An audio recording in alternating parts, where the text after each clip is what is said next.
oratoire et de leadership avec Monsieur Madieng Top, directeur général de l'école d'art oratoire et de leadership EAO. Bonsoir Monsieur Top. Bonsoir Madame Sarah Cissé. Merci d'être des nôtres. C'est nous qui vous remercions aujourd'hui. Alors, la capacité à convaincre, à emporter l'adhésion d'un public par la parole, on le sait, elle séduit de plus en plus dans le monde professionnel.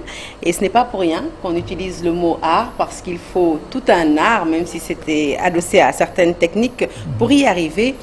Première question, comment définissez-vous d'abord l'art oratoire? Je n'ai qu'une seule maîtresse. Je l'habite, elle m'habite. Je l'aime, elle m'aime. Cette maîtresse, c'est l'école d'art oratoire et de leadership. L'art oratoire, c'est plaire, convaincre, émouvoir. Voilà la triptyque qui définit l'art oratoire.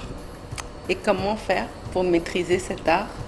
Pour maîtriser cet art oratoire, il n'y a rien que la pratique, l'exercice, l'apprentissage, puisque la maîtrise de l'art oratoire n'est pas en soi un don inné. C'est une compétence qui s'acquiert avec l'exercice, avec l'apprentissage et avec la pratique. Voilà, si je pouvais vous donner un conseil pour maîtriser l'art oratoire, c'est l'école d'art oratoire et de leadership. En tout cas, le cours magistral, il a commencé en direct sur la télévision Futur Média. Alors, l'éloquence, Monsieur Top, a longtemps été perçue comme réservée, on va dire, à une élite. Est-ce vrai, déjà, selon vous? Et pourquoi cette technique doit-elle aujourd'hui être démocratisée? L'éloquence, elle a été perçue comme telle. C'est vrai, mais à tort. Puisque nous avons besoin de communiquer avec l'autrui. Nous avons besoin de communier avec l'autrui. Et par conséquent, la communication, elle a toujours été là. La prise de parole, elle a été toujours là. Puisque au commencement, tout était à la parole.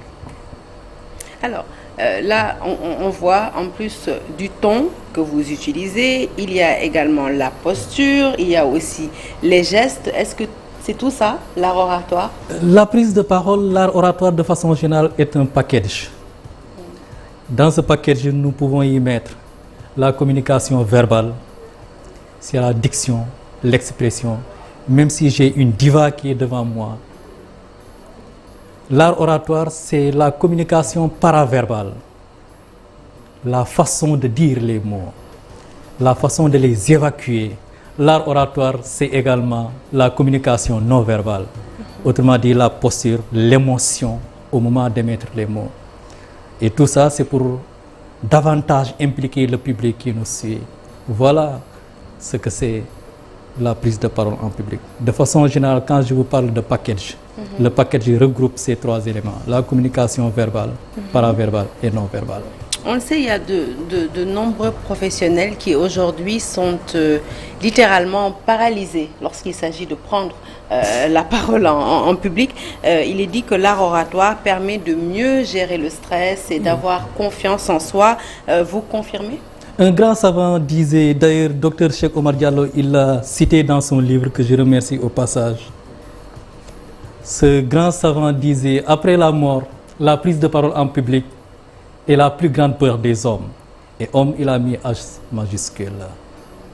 Cela veut dire quoi? Cela veut dire que au moment de vous lancer dans cet exercice, vous êtes emporté dans une peur bleue, vous êtes stressé, vous avez de l'émotion positive et négative qui vous anime. Vous avez l'impression que vos jambes ne tiennent plus. La langue, elle est bloquée, le regard touffu. Et tous ces éléments-là, c'est des tacts, c'est des stress qui, au moment de prendre la prestation, vous animent. Mais il y a des techniques. Justement, venons-en aux techniques. On ne va pas faire le cours en live, n'est-ce pas? Mais quand même, est-ce que vous pouvez nous parler un peu de ces techniques qui permettent de vaincre une timidité excessive? L'exemple le plus proche ici, c'est moi-même. J'étais là en train de vous attendre et en train d'être introduit. Mais dès qu'on m'a annoncé, j'ai pris le temps de respirer. J'ai soufflé. Vous étiez stressé? Oui, le stress, il est permanent.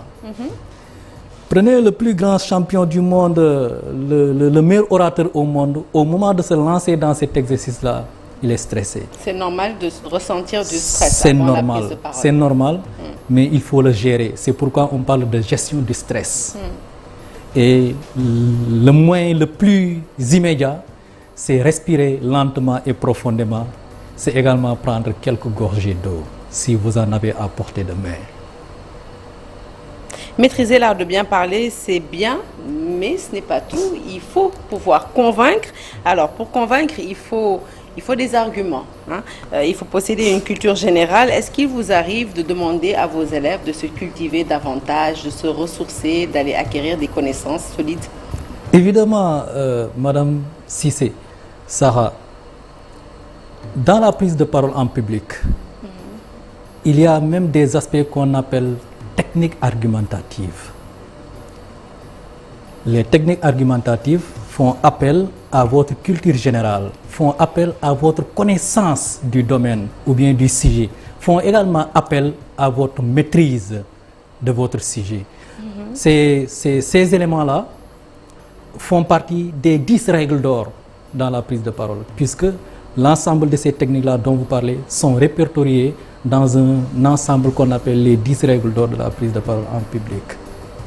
Et si une seule de ces règles-là n'est pas au rendez-vous, la prise de parole en public, elle est affectée, elle est infectée. Alors, on sait que votre école, elle existe depuis quelques années maintenant. Elle dispose donc des cours à tous ceux qui veulent mieux maîtriser le verbe, la prise de parole en public. Qui sont vos élèves? Plus de 6 000 orateurs formés, plus de 300 entreprises, organisations publiques et privées accompagnées et plus de 7 ans d'existence. Voilà en chiffre l'école d'art oratoire et de leadership. C'est pour vous donner une idée du volume de la demande. Est-ce qu'on peut avoir une idée plus précise du profil de ces élèves qui viennent vers vous, généralement? Ce sont des étudiants, ce sont des cadres, ce sont des politiques, ce sont des journalistes? Nous avons selon nos produits, les différents produits, les entreprises qui occupent la plus grande partie de notre chiffre d'affaires, en fait des demandeurs, de nos clients. Et dans ces organisations, nous avons les capitales humains, le capital humain, les ressources humaines qui forment leurs collaborateurs dans la prise de parole. Puisque une mauvaise prise de parole en public, ou bien devant des clients, ou bien devant des cibles, peut donner une mauvaise impression de l'entité dans laquelle vous évoluez, ou bien de l'entité pour laquelle vous vous êtes levé pour ce rendez-vous. C'est la raison pour laquelle tous les managers qui le comprennent aujourd'hui, tous les directeurs de ressources humaines, tous les directeurs de capital humain qui le comprennent aujourd'hui font appel à l'école d'art oratoire et de leadership pour initier les collaborateurs aux techniques de prise de parole en public. Vous associez deux termes, art oratoire et leadership. Maîtriser les techniques verbales, maîtriser le verbe, fait de quelqu'un un leader? Oui, le leadership, puisqu'il s'agit de parler de leadership, il est la capacité développée par une personne à mener.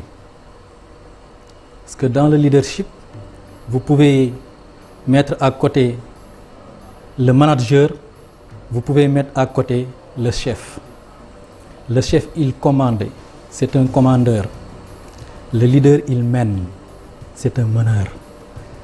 Le manager, il gère, il organise les ressources matérielles et humaines de l'entreprise.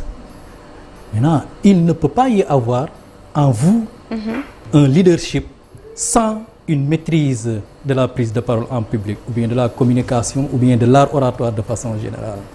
Donc, quand on est leadership, on est forcément apte aux techniques d'art oratoire et de leadership. Alors, j'aimerais qu'on parle de ce dicton qui dit « Savoir parler, c'est bien, savoir écouter, c'est encore mieux ». Votre commentaire sur ce dicton? La raison pour laquelle Dieu nous a dotés d'une seule bouche et de deux oreilles en dit long. Cela veut dire quoi? Cela veut dire qu'il faut savoir écouter. Et même dans la prise de parole en public, l'écoute active, l'interaction implique l'écoute.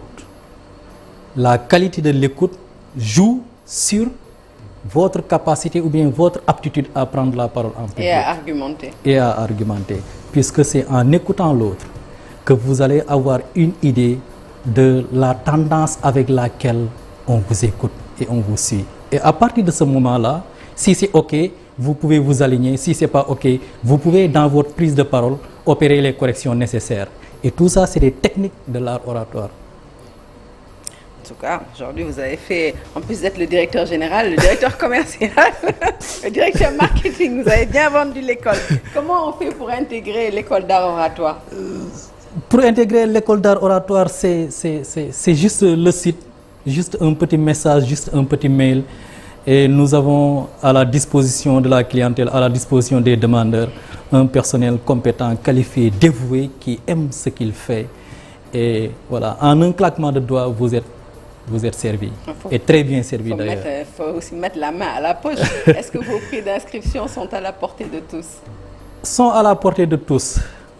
En général, nous préférons même pour le client de qualifier le besoin dans un premier temps. Et à partir du moment où il reçoit les propositions de l'école d'art oratoire, lui-même, il se donnera une idée du prix qu'il va mettre. Puisque la qualité, de façon générale, comme chez nous on le dit, n'a pas de prix. Mais pour les organisations, pour les entreprises, il y a beaucoup de mécanismes qui sont là, de mécanismes d'accompagnement, en interne par le plan de formation de l'organisation, ou bien en externe par des structures ou bien des dispositifs d'accompagnement qui sont là pour accompagner le personnel de l'entreprise. Merci beaucoup, Monsieur Top. C'est moi qui vous remercie, madame. Ça a été un plaisir d'être avec vous. Le plaisir est partagé. Merci à tous ceux qui ont suivi Soir d'Info. Excellente suite de programme en notre compagnie. Un peu plus tard dans la soirée, Abdoulaye Der et toute son équipe dans Giancarlo. Bonne fin de soirée et surtout, bon week-end à toutes et à tous.